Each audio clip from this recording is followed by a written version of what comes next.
None of the controls on steam locomotives are standardized, but the fire door is always in the middle, unless the boiler has two. The production of steam begins with the fire. A steam locomotive ignition switch may be found in every household.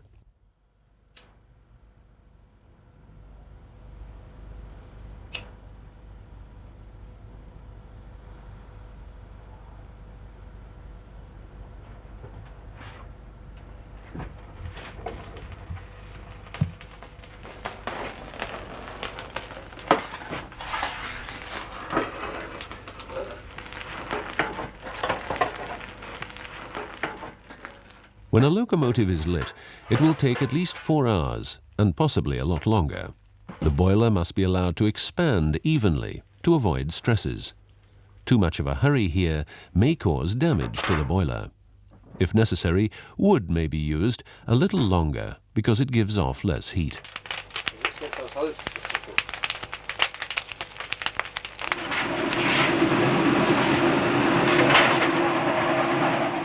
On the run, the fire door is mostly kept shut unless coal is being shoveled in. The influx of cold air may be beneficial to reducing smoke, but too much of it affects steam production. Along the line, the plume tells when another scoop of coal lands on the fire.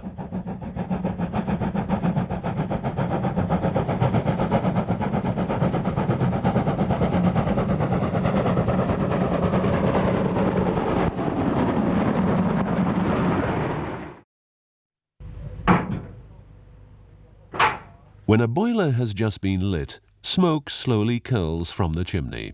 The gases have to travel a long way through the boiler. The blower is switched on as soon as pressure builds up. The blower also prevents risks like these.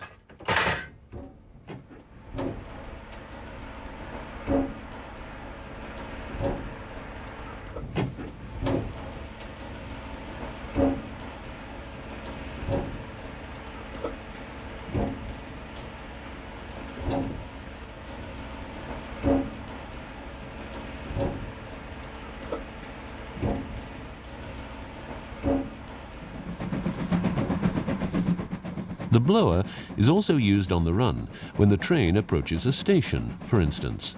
The driver closes the regulator and the fireman responds by switching on the blower to prevent flames and smoke from entering the cab. Then a hissing locomotive enters the station.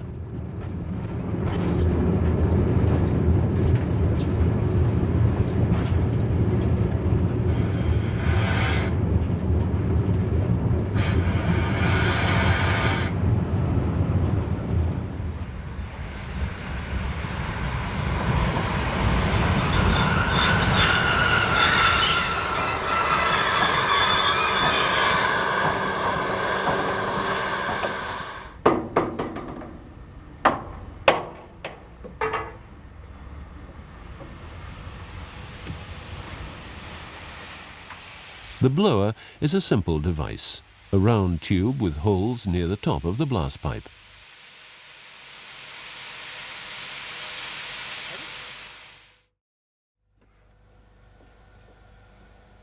The steam pressure gauge shows the pressure in the boiler.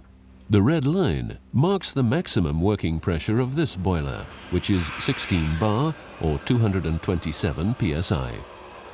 Safety valves spring into action if pressure exceeds this value. The pressure drops a little when the injector is working. The stoker has done well. A clean burning fire produces a nice white plume from the chimney, and safety valves are not quite opening. The driver has an easy and pleasant job.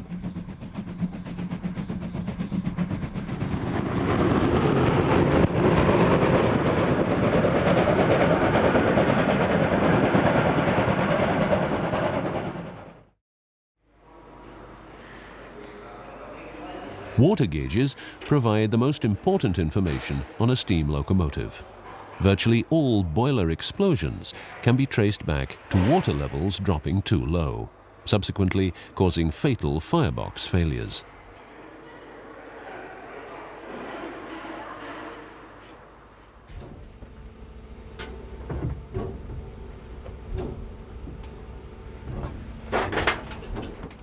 Water gauges are thoroughly checked before the shift begins. Only steam should be visible when the low-end connection to the boiler is closed.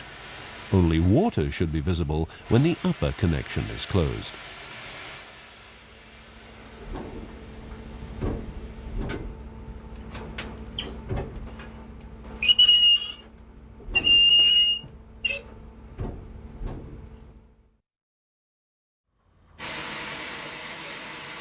The injector is perhaps the most secretive appliance on a steam locomotive. Invented in 1858 by Frenchman Henri Giffard, it took him a year to convince others of its effects. The injector's principle is based on steam imparting speed to the water. At the same time, the steam condenses in the water. The energy released effectively forces water into the boiler against the pressure.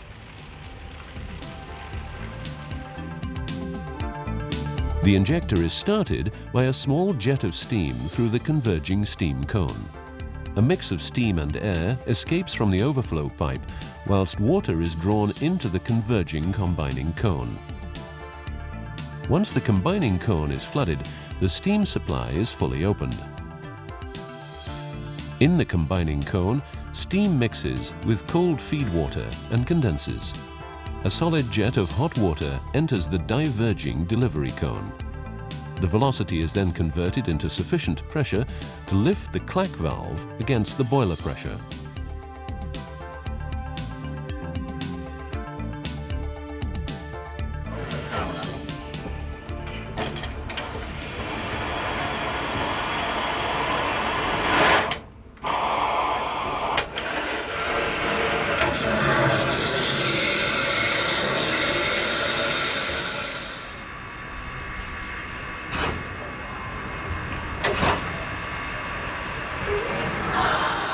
A rushing sound and an overflow pipe falling dry are signs that the injector works properly. The injector now fills the boiler. The water level steadily rises. Injectors can even operate on exhaust steam from the cylinders.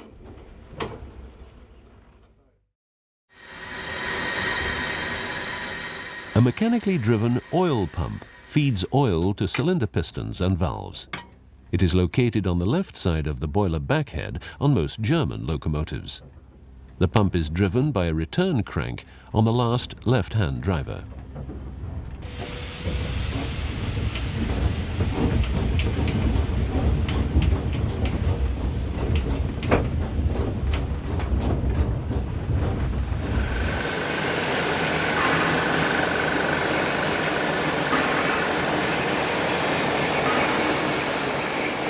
On the Dutch 3700 class, two lubricators are located just behind the cylinders.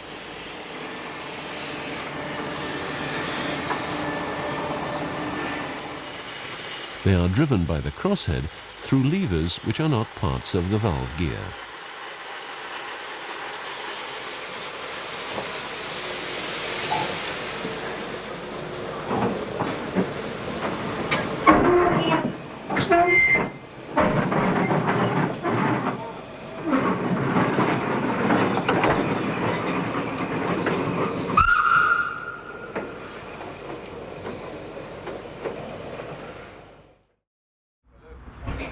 If electric lighting is installed, the locomotive needs a generator.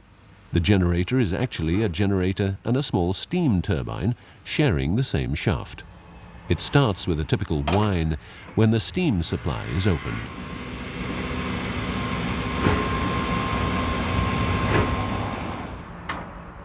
Now, let's see if it works. Yes, it does.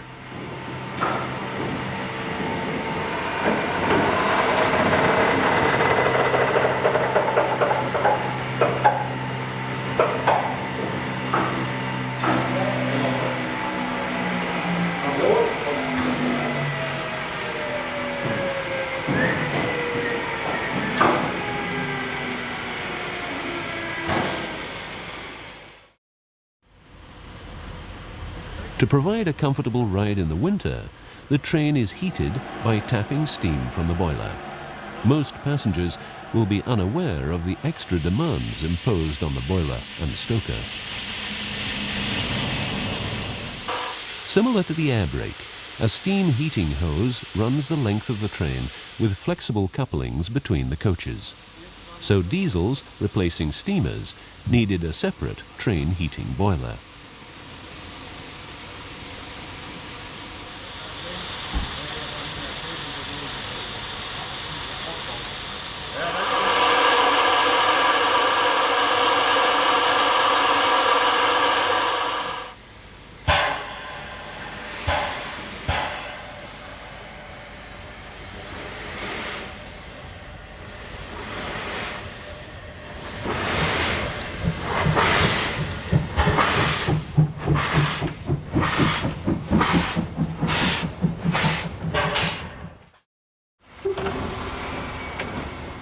The steam supply to the cylinders is controlled with the regulator.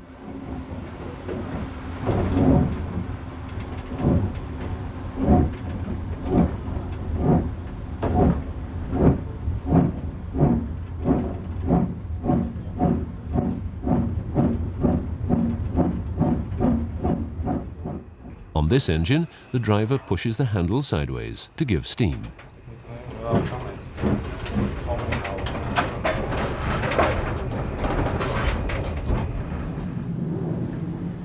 The Dutch 3737 has a large handle, also found on many British engines. On the driver's side of the footplate, he has to lift the handle to open.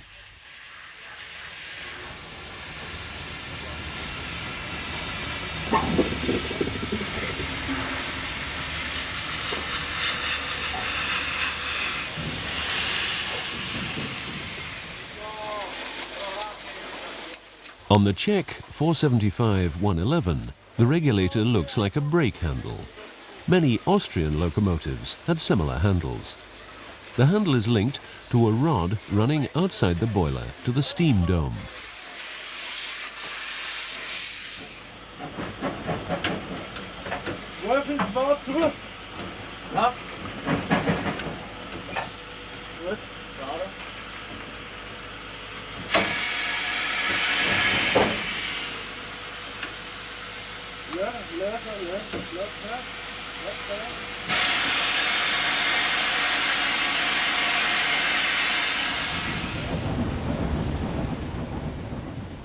An East German Reichsbahn locomotive has a handle hanging down that is pushed open.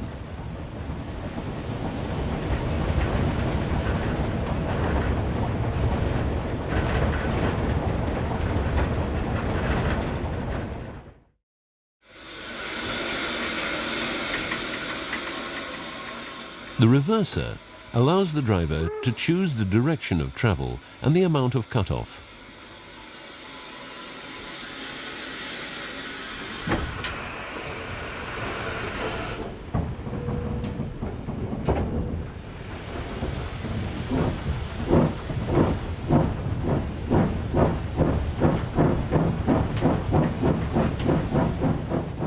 The little Saxon 4K has the basic large lever to be pushed all the way forward for full forward. The Myers basic reverse lever is connected to a very intricate system of rods and levers. All 4 cylinders and valves must be controlled simultaneously, despite being mounted on swiveling bogies. A true masterpiece of mechanics.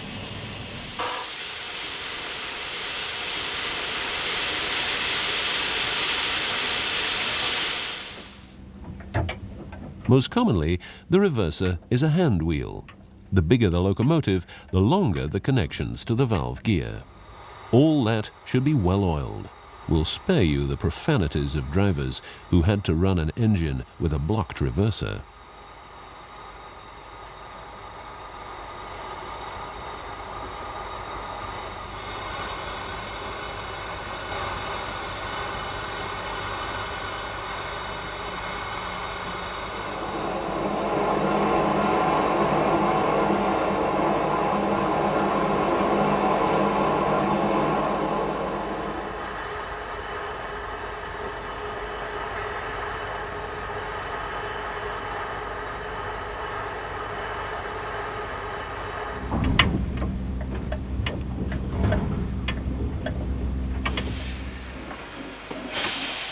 The Czech 475-111 has a power reverser controlled by a simple small lever.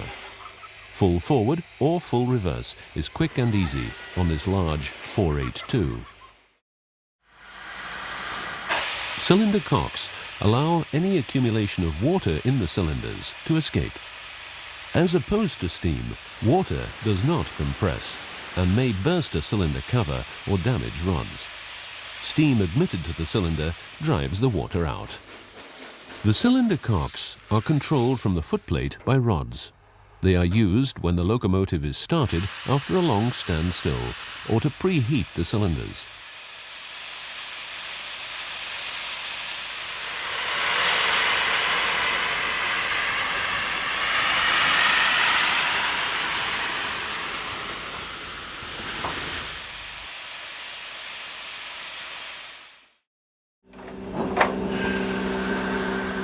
Sanding gear temporarily increases the grip of the drivers to start a heavy train, for instance.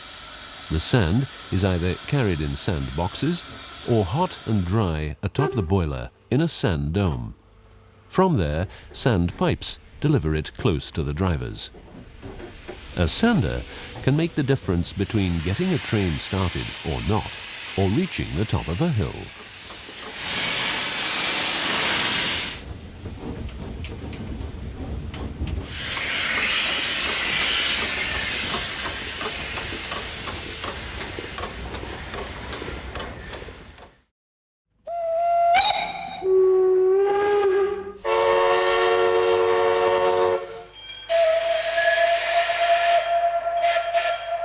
The steam whistle is a device for producing a loud sound as a means for warning and signaling.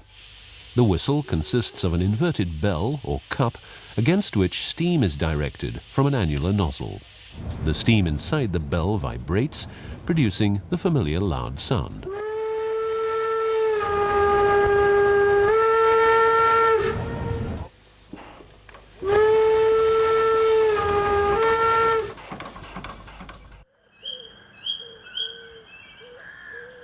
The pitch of the tone depends on the length of the bell. A relatively long bell produces a deeper tone like the whistles of German standard locomotives.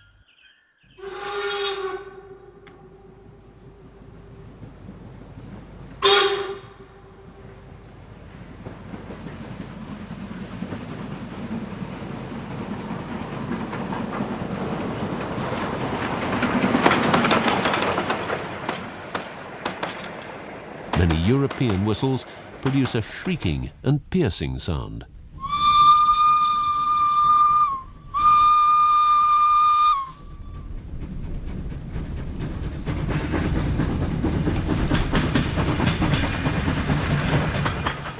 In a chime whistle, the bell is divided into several compartments of different lengths.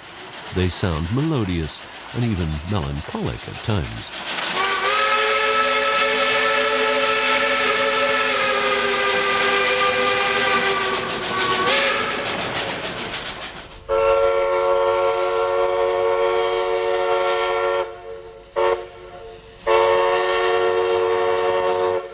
Whistles could startle people and horses in particular. So in many parts of the world, locomotives also carried a bell to announce their arrival.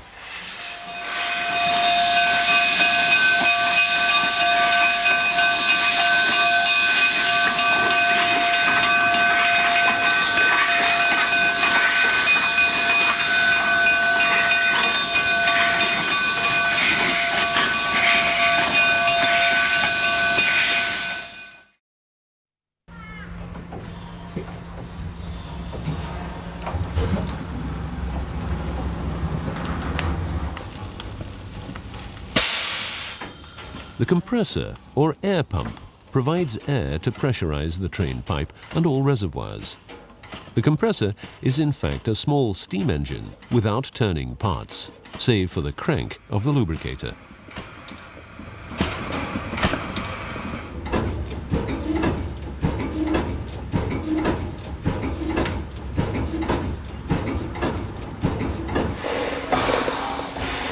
Longer trains need more air.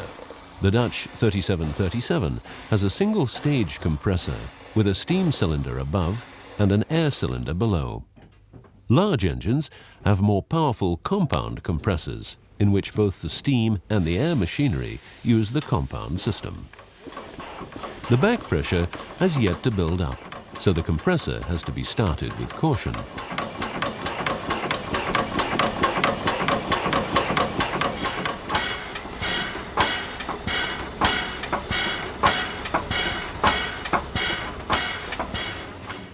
Vacuum brake systems work with an ejector instead of a compressor. The ejector draws a vacuum in the train pipe to release the brakes.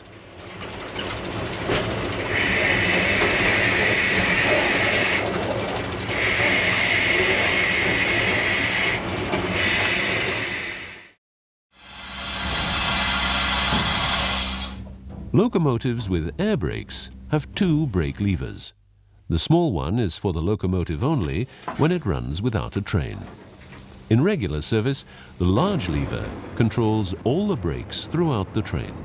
To apply the brakes, the driver exhausts air from the train pipe.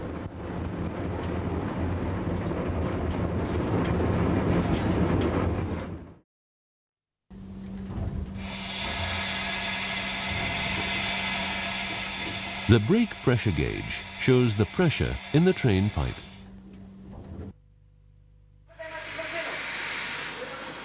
Triple valves on all vehicles in the train respond to the drop in the train pipe pressure when some of the air is exhausted. Compressed air from reservoirs then pushes the brake shoes against the wheels. When somebody pulls the emergency stop, the pressure in the train line drops immediately and the brake shoes slam against the wheels in full force.